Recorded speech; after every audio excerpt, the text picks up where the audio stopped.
La bienvenue aussi à ceux qui nous écoutent sur Internet, puisque dimanche dernier, on était quand même plus de 400 à regarder le culte. Donc voilà. Comme quoi, la technologie moderne, ça sert quand même aussi à toucher les vies. En tout cas, moi, je le crois. En tout cas, aussi bienvenue à vous tous. Merci d'avoir allumé le chauffage déjà hier soir. Ouais. Je pense que vous le remarquez quand même, que c'est quand même agréable de ne pas se retrouver alors qu'il fait quand même très très froid dehors dans une glacière. Alors j'ai commencé ce matin par une histoire. J'ai essayé de la raconter à la maison, elle n'a pas trop bien passé. Du coup j'ai hésité en fait à vous la raconter, mais j'ose quand même. Je vais me faire engueuler, mais c'est pas grave. Pas mais si les enfants apprennent que j'ai raconté cette histoire, ils vont dire mais elle est tellement pourrie ton histoire que bon. Donc c'est un homme qui allait voir le médecin parce qu'il était en surpoids. Et le médecin lui a conseillé évidemment de faire un peu de régime et de faire le régime suivant. C'est simple, vous mangez 2 jours normalement, et puis vous sautez une journée, puis vous recommencez, mangez 2 jours, vous sautez une journée, puis vous recommencez. Et au bout de 15 jours, on fera le point, et puis on verra ce qu'il en est. Donc, cet homme, il a suivi les recommandations des médecins. 15 jours après, il allait le voir, et puis il avait perdu 30 kilos. Et le médecin était étonné, il a dit, mais waouh, vous avez perdu 30 kilos, mais comment c'est possible? Vous avez suivi mes instructions? Il a dit, ouais, mais le 3e jour, j'ai failli mourir. Il a dit, vous avez failli mourir quoi? Mourir de faim? Il a dit, non, mais mourir de tous les sauts que j'ai faits pendant la journée. Puisqu'il devait sauter une journée. Bref, voilà. Je vous ai dit, il a été pourri. Non. Bien. En fait, je voulais parler du carême et du jeûne, donc c'est pour ça. Chercher une intro, après, elle est ce qu'elle vaut. Enfin, elle vaut ce qu'elle vaut, et puis voilà.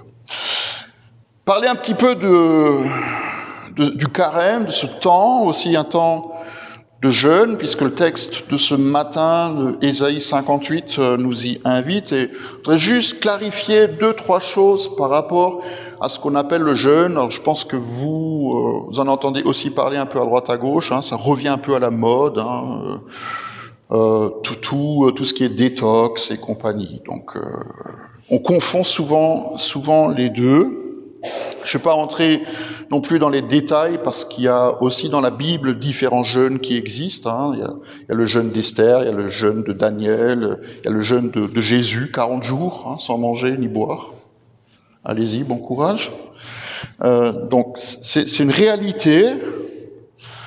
Déjà, que vous compreniez bien que jeûner, c'est pas jeûner entre 8h du matin et midi. À midi, on déjeune, ça veut dire qu'on coupe le jeûne. Le petit déjeuner, c'est on a coupé la fin de la nuit et on mange. Et ça n'a rien à voir non plus avec une prise de sang ou une opération chirurgicale qui est devant vous où vous devez être à jeun. D'accord ? Il faut juste que ce soit clair aussi. Ça n'a rien à voir non plus avec une espèce de grève de la faim ou à faire du régime.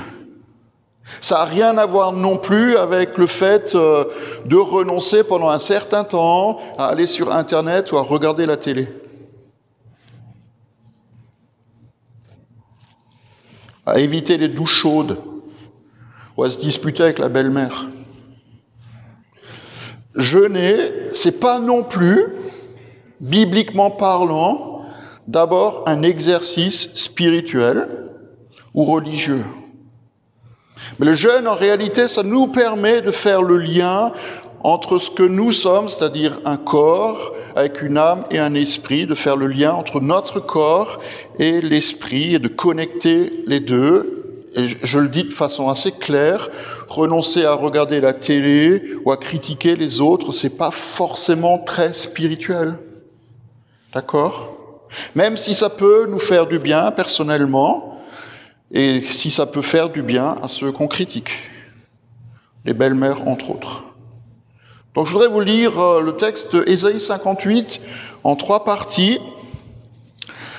Je commence par le début, où le prophète est invité à crier à pleine voix. Dieu lui dit, crie à pleine voix sans te retenir, fais retentir ta voix comme une trompette et révèle à mon peuple sa révolte et à la famille de Jacob ses péchés. C'est moi que jour après jour ils consultent, ils veulent connaître mes voies. Comme une nation qui aurait pratiqué la justice et n'aurait pas abandonné le droit institué par son Dieu, il me réclame des jugements conformes à la justice, il désire se rapprocher de Dieu. À quoi nous sert-il de jeûner si tu ne le vois pas, de nous humilier si tu n'y fais pas attention? C'est que le jour où vous jeûnez, vous accomplissez vos propres désirs et traitez durement tous vos ouvriers. Votre jeûne débouche sur des procès, des disputes, sur des méchants coups de poing. Vous ne jeûnez pas comme vous le faites aujourd'hui, de manière à faire entendre votre voix là-haut. Est-ce un jeûne de ce genre que je préconise, un jour où l'homme s'humilie? S'agit-il de courber la tête comme un roseau? Faut-il se coucher sur le sac et la cendre? Est-ce que tu appelles cela un jeûne, un jour agréable à l'Éternel? Et en fait, tout ce que le peuple d'Israël pensait pouvoir faire, c'est ça que le Seigneur nous demande de vivre dans le jeûne. Ils pensaient le faire et pourtant ils ne le faisaient pas. Alors je voudrais vous dire 3 choses. La première chose, c'est que on jeûne pour chercher Dieu, pour qu'on puisse mieux le chercher et écouter sa parole et suivre ses commandements. Vous savez, on ne comprend pas toujours très bien tout ce que Dieu fait parce qu'il n'est pas comme nous. D'ailleurs, Pierre, c'est un bon exemple dans l'Évangile. Seigneur, ça ne t'arrivera pas. Et Jésus se retourne et dit, arrière de moi, Satan, tes voies ne sont pas mes voies, tes pensées sont que des pensées humaines. Ce n'est pas les pensées de Dieu. Les pensées de notre Dieu ne sont pas forcément comme nos pensées. Et donc, le fait de se prendre du temps pour jeûner, de renoncer à manger, c'est une manière de le chercher, c'est une manière aussi de le comprendre un peu mieux. C'est la première raison. La deuxième raison, c'est que le Seigneur veut nous aider, quand on jeûne, à prendre des bonnes décisions. Parfois, et même très souvent, nous sommes face à des décisions à prendre, qu'elles soient grandes ou petites, où c'est bien pour nous que nous puissions demander l'avis de Dieu. Alors parfois, ça peut être des trucs très simples. Je veux dire, est-ce que pour ma retraite, je vais acheter ou construire? C'est une question. Je veux dire, c'est tout à fait concret. Est-ce que je prends ce travail ou est-ce que j'en prends un autre? Est-ce que je vais faire ces études ou est-ce que je vais en suivre d'autres? Est-ce que je vais déménager ou est-ce que je vais rester là? Est-ce que j'accepte sa proposition de mariage, comme c'est la Saint-Valentin? Ou alors je vais réfléchir encore un peu? Est-ce que je vais prendre ma retraite ou est-ce que je pense que je peux encore continuer à travailler un peu? Est-ce que j'écoute ce que les autres ont à me dire ou alors est-ce que j'ignore ce qu'ils ont envie de me raconter? C'est concret. Est-ce que je garde l'avis du médecin, ce qu'il m'a dit par rapport à ma maladie ou mon état de santé, ou est-ce que je vais chercher un deuxième avis quelque part d'autre?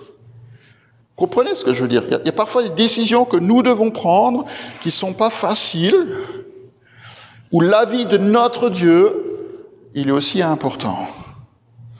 Puis moi, je crois qu'il y a une troisième raison pour laquelle nous sommes invités à jeûner, c'est pour chercher la proximité, une proximité qui est plus grande avec le Seigneur. Nous sommes des êtres de chair et de sang. Je veux dire, tout à l'heure, je suis pratiquement sûr que vous allez tous manger.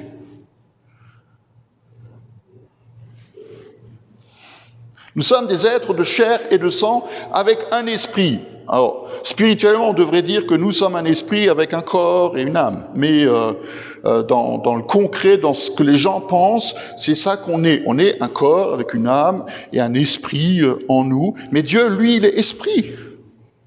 Nous sommes des êtres pécheurs. On passe à côté des plans de Dieu. Et notre Dieu, c'est un Dieu qui est saint. Et quelque part, on expérimente vous en avez conscience, comme moi aussi j'en ai conscience, on expérimente cette distance avec lui. Et où s'approcher de lui, parfois, ça peut être difficile, même dans notre manière de parler.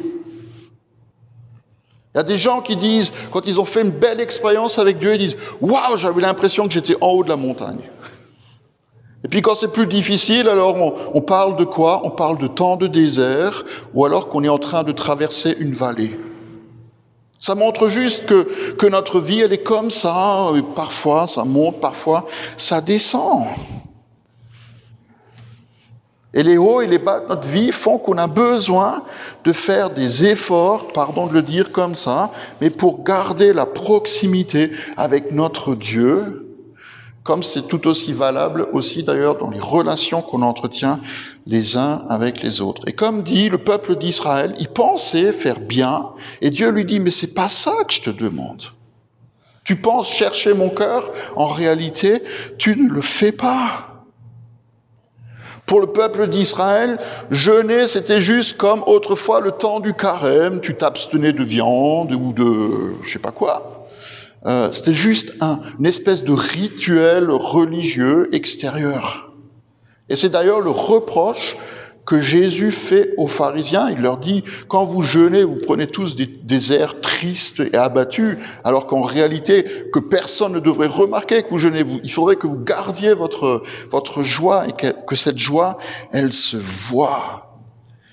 Et Dieu, il dit à son peuple, mais vous vous rendez compte, quand vous êtes dans ce temps où vous cherchez ma face, mais qu'est-ce que vous faites? Vous disputez les uns avec les autres, vous donnez des coups de poing sur la figure, vous traînez en procès, en tribunaux, etc., etc. Vous savez ce qui leur manque? C'est ce que Ésaïe, il continue de nous dire. Ce qui leur manque, c'est la compassion. Parce que Dieu, il dit au verset 6, « Voilà le genre de jeûne que je préconise, dit le Seigneur, détache les chaînes dues à la méchanceté. Dénoue les liens de l'esclavage.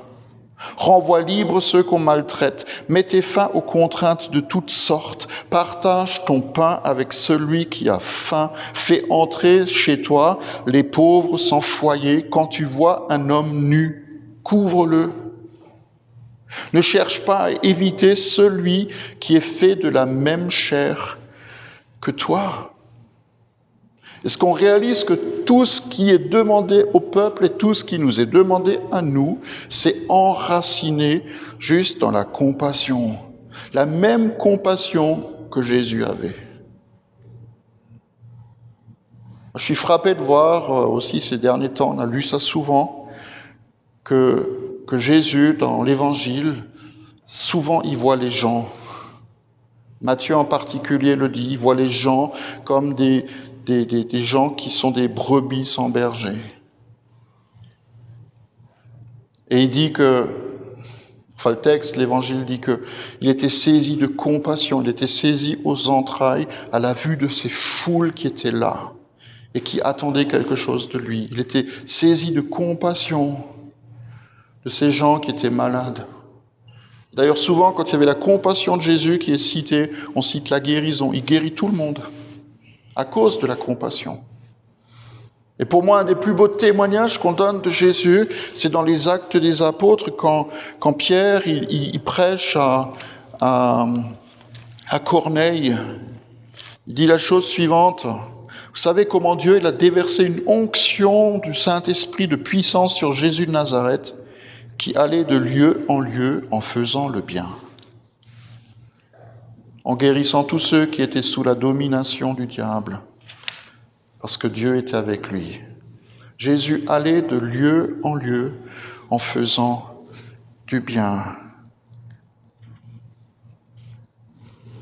Frères et sœurs, quand moi je suis plein de compassion à l'égard des autres, je suis comme Jésus. Quand je fais du bien autour de moi, je suis comme Jésus. Au travers de ce que je fais, qui ne sont pas juste des paroles, je montre à qui j'appartiens. Et ça n'a pas besoin d'être compliqué. Je vous raconte une histoire.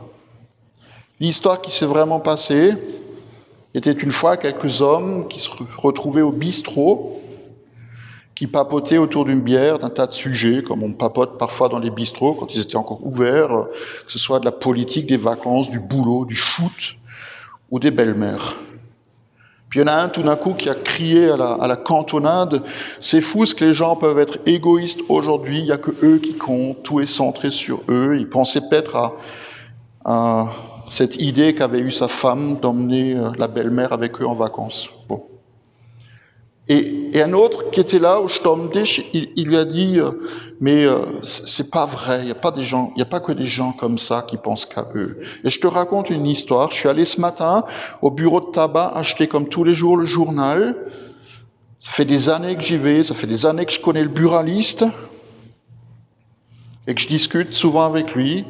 Mais quand je suis entré dans son magasin ce matin, il avait les larmes aux yeux et je voulais savoir pourquoi. Alors il m'a dit de regarder par la fenêtre. Il a dit, tu vois le banc, ce banc qui est de l'autre côté de la rue, à côté de l'arrêt de bus. Tous les jours, il y a une vieille dame qui vient s'asseoir sur ce banc. Elle sort son tricot et elle commence à tricoter en attendant. Puis il y a les bus qui arrivent et puis les bus qui repartent, il y a des gens qui montent, il y a des gens qui descendent, mais elle monte jamais. Elle reste 1 heure, puis elle se lève et elle repart. Il n'y a jamais personne qui vient lui dire un mot, lui dire bonjour, et personne ne semble la connaître. Et il y a quelques jours, j'ai traversé la rue pour aller lui amener un café parce qu'il faisait froid dehors.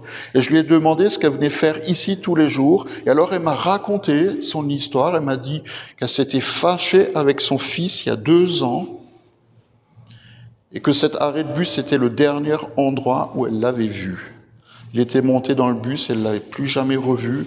Et donc jour après jour, de tous les jours, depuis 2 ans, elle vient s'asseoir dans le bus en espérant que son fils rentre et revienne. Et c'est juste qu'il s'est mis avec quelqu'un et elle a entendu dire qu'il est devenu papa il y a quelques semaines. Mais elle n'a jamais pu voir sa petite fille. Et alors elle a raconté au buraliste, vous savez, ça m'aide de venir ici tous les jours, je prie pour eux, je tricote des habits pour la petite fille, en espérant qu'ils vont bien, je les imagine chez eux, j'espère qu'il a un travail et qu'il aura suffisamment d'argent un jour pour revenir. Et le buraliste, il a continué son histoire, il a dit, je l'ai vue hier matin, assise sur son banc, et tout d'un coup descendre du bus son fils, sa femme et sa petite fille. Et j'ai vu dans les yeux de cette femme le regard de bonheur le plus extraordinaire que j'ai jamais vu. Je n'oublierai jamais le regard de cette femme. Et l'homme, il a dit, quand il m'a raconté, il a dit aux autres, quand il m'a raconté cette histoire, je lui ai dit, c'est toi qui as cherché à savoir où il était et qui lui a envoyé de l'argent pour qu'il revienne voir sa maman. Il a dit, oui, c'est vrai, c'est moi qui l'ai fait, mais j'oublierai jamais le regard de bonheur de cette femme. Moi, j'ai envie de vous demander ce matin, mais dans cette histoire, tu aimerais être qui ? Celui qui râle contre les autres qui sont toujours égoïstes ? Ou comme le client du tabac qui est ému par l'histoire de cette femme ? Ou alors comme le buraliste qui a acheté un billet pour toute la famille pour qu'il puisse rentrer à la maison ?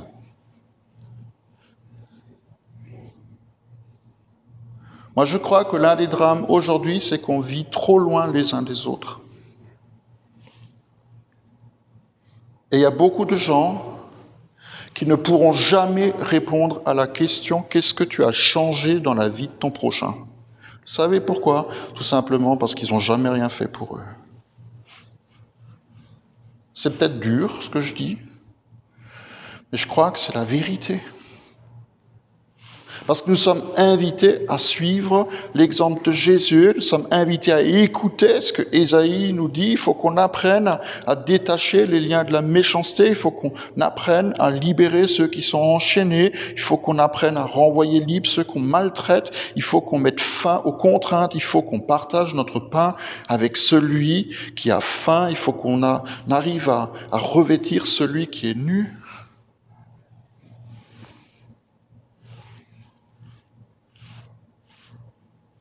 C'est ça la compassion.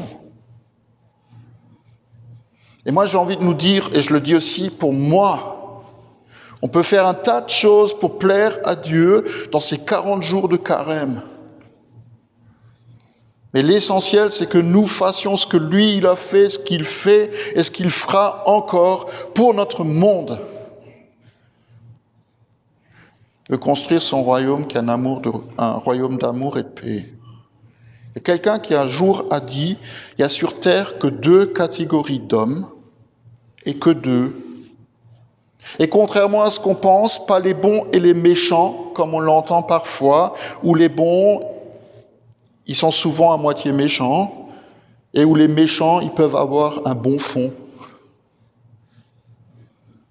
Mais les 2 catégories, ce sont les hommes qui soit relèvent les autres, soit qui s'appuient sur eux. J'ai bien aimé cette expression. Il n'y a que 2 catégories de gens sur Terre. Il y a ceux qui relèvent ou qui devraient exister. Il n'y a que ceux qui relèvent les autres ou ceux qui s'appuient sur eux. Et lesquels voulons-nous être ?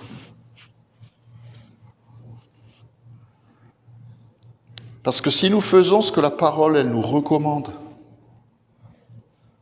alors il y a une bénédiction qui va nous accompagner.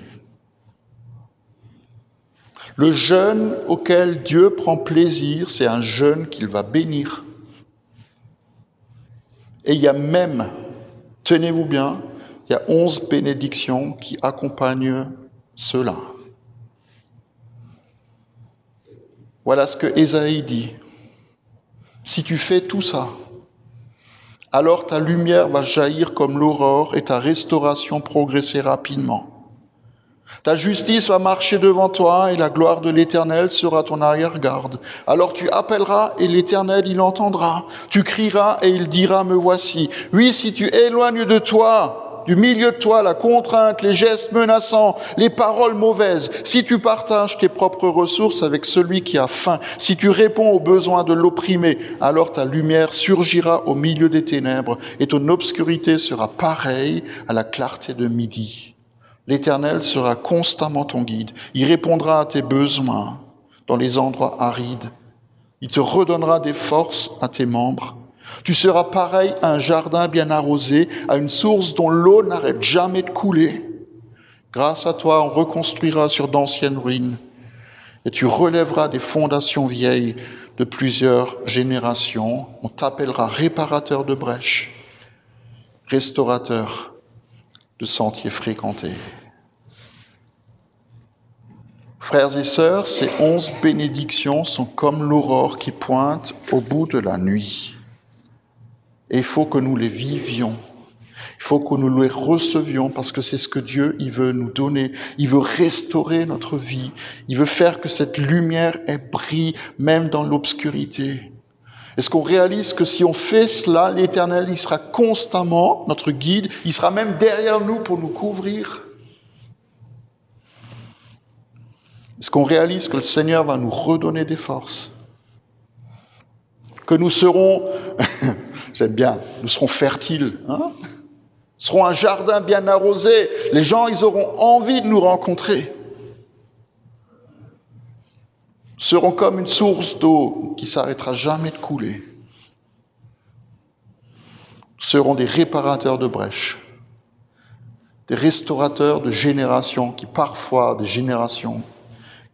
sont disputées.